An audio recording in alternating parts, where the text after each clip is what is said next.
Olá, pessoal! Sejam muito bem-vindos à nossa cápsula de Café com Teoria, uma aula expressa oferecida aqui pelo Instituto Café com Vinho e Psicanálise. Eu sou Laís Tanaka e na aula teórica de hoje vamos aprofundar alguns conceitos fundamentais para pensarmos o sofrimento contemporâneo ligado ao corpo, à imagem e à insatisfação constante que marca nosso tempo. O tema de hoje é o eu imaginário e as transformações do corpo. Vamos lá?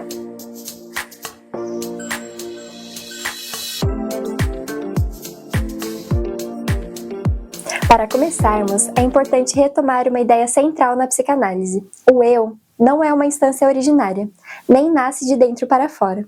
Ele se constitui na relação com o outro, e principalmente a partir da imagem. Freud já indicava que o eu é uma instância marcada por identificações. Ele se forma a partir de traços tomados de fora, de ideias e de figuras significativas. O eu, portanto, nunca é puramente autônomo, ele é construído. Lacan radicaliza essa formulação ao situar a constituição do eu no registro do imaginário. No estágio do espelho, Lacan mostra que o sujeito se reconhece em uma imagem que vem de fora. Essa imagem é uma forma total, unificada, que contrasta com a experiência corporal vivida, que é fragmentada, desorganizada e atravessada por sensações dispersas.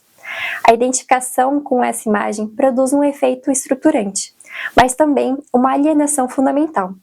O sujeito passa a se reconhecer em algo que não é dele, mas que passa a funcionar como ideal. O eu nasce assim como uma ficção necessária. Essa dimensão imaginária do eu tem efeitos diretos sobre a relação com o corpo. O corpo, nesse momento, não é apenas um organismo biológico, mas um corpo investido de sentido, de imagem e de expectativa. Ele passa a ser o lugar onde o eu tenta sustentar sua unidade. Desde cedo, o sujeito aprende que ser visto, reconhecido e desejado passa pela imagem. Na contemporaneidade, essa lógica imaginária é amplificada de forma massiva, porque vivemos em uma cultura profundamente visual, onde a imagem do corpo circula incessantemente. O corpo é exibido, comparado, avaliado e corrigido. E o que antes operava de forma mais localizada passa a funcionar como imperativo social, porque é preciso corresponder a certos padrões para existir nesse laço social. Aqui é importante diferenciar dois conceitos fundamentais: o eu ideal e o ideal de eu. O eu ideal diz respeito à imagem idealizada de si, aquele que o sujeito gostaria de ser e de se mostrar. É uma imagem narcísica ligada à completude e à perfeição. Já o ideal de eu, por sua vez, está ligado às normas, valores e expectativas do grande outro social. Ele orienta o julgamento do eu e produz sentimentos como culpa, vergonha e inadequação.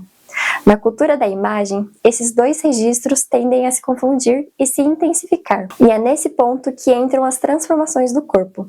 Cirurgias plásticas, procedimentos estéticos e intervenções corporais passam a funcionar como tentativa de alinhar o corpo real à imagem ideal. O corpo vira um objeto de trabalho constante, vira um projeto interminável de correção. A promessa é sempre a mesma: ajustar o corpo para aliviar o mal-estar. Mas o mal-estar retorna, porque ele não está localizado apenas no corpo. Do ponto de vista teórico, o problema não é a modificação corporal em si, mas a captura do corpo pelo imaginário, sem uma mediação simbólica. Quando a imagem ocupa todo o espaço, o corpo deixa de ser vivido e passa a ser apenas visto. O sujeito se torna espectador de si mesmo, mas esse processo se articula com algo mais amplo, que é a estetização do mundo. Não apenas os corpos, mas as relações, os afetos, a arte e os modos de vida passam a ser avaliados pela aparência, pela performance e pela capacidade de gerar impacto visual. Já o conflito, a falta e o tempo do sujeito não encontram lugar nesse cenário. Para a psicanálise, sustentar uma posição crítica diante desse movimento é fundamental. Mas isso não significa recusar a imagem, e sim recolocá-la em seu devido lugar, reconhecendo seus limites e seus efeitos.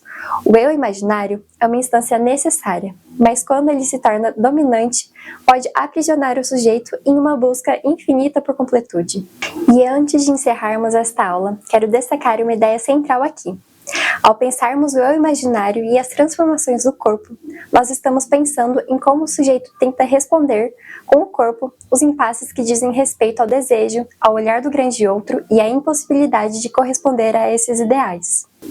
E na cápsula clínica desse mês, vamos aprofundar os efeitos clínicos dessa lógica, pensando em como ela aparece na nossa escuta, no manejo e nas demandas que chegam ao nosso consultório hoje.